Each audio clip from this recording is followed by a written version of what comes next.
सामान लाद ले जाते हैं और भी उसमें हम सभी लोग कार्य कर लेते नहीं, किसी को पता लगा युद्ध ले जाते, पहले से लोग युद्ध लोग ले जाते थे लाद करके राम कार्य हेतु, लेकिन ये मनुष्य सब भूल गया यहाँ पर आने के बाद में। श्री भगवान कहते हैं लगता है और उसी गर्भ में ये रोने लगता है, बिलखने लगता है, प्रार्थना करने लगता है कि हे प्रभु परमात्मा आप मुझे बाहर निकालिए। एक महीना बीता, दूसरा महीना, तीसरा महीना, चौथा महीना, पांचवा महीना, ऐसे 9 माह व्यतीत हो जाते हैं।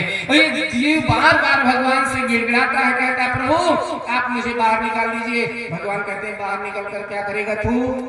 तो यह जीव कहता है प्रभु परमात्मा बाहर जाकर के आपका भजन करूंगा। क्या करेगा? भजन करूंगा।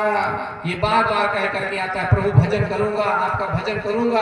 तो प्रभु कहते चलो कोई बात नहीं, तूने इतना वचन दिया, इतना तुमने कहा तो ठीक है मैं बाहर निकाल देता हूँ। लेकिन जैसे ही जीव गर्भ से बाहर आता है वैसे ही सांसारिक मोह माया में फंस जाता है।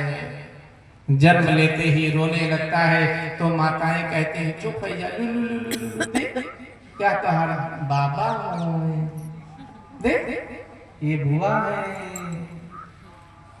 मतलब ऐसे सांसारिक प्रपंचों में लोग फंसा देते, हम लोग फंसे छोटे थोड़ी ना। कौन है? ये तो पापा है। ऐसे ही जीव आता है और यहाँ आकर के फंस जाता है। माता ये जीव का कर्तव्य नहीं है। ये जीव जब इस धराधाम पर आए तो भगवान का स्मरण करता रहे। कभी आप लोगों ने देखा होगा छोटे बच्चे जो है कभी कभी हंसने लगते हैं, कभी कभी रोने लगते हैं। बचपन में मेरी दादी बताती थी जो है कि जब भगवान पास में आते हैं तो बच्चे हंसने लगते हैं और जब भगवान दूर होने लगते हैं उस बालक से, उस बच्चे से, तो बच्चा बालक रोने लगता है। धीरे धीरे हम सभी बड़े हो गए और भगवान को भूल गए। भगवान से तो कोई मतलब ही नहीं है।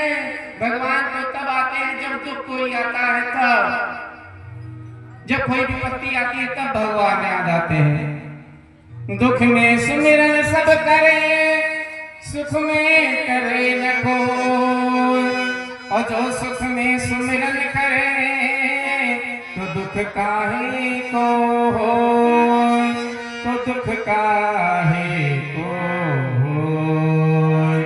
इसलिए माता सब कुछ त्याग करके इस विषय वासना से मुक्ति पा करके अष्टांग योग को धारण करना चाहिए। अष्टांग योग है क्या?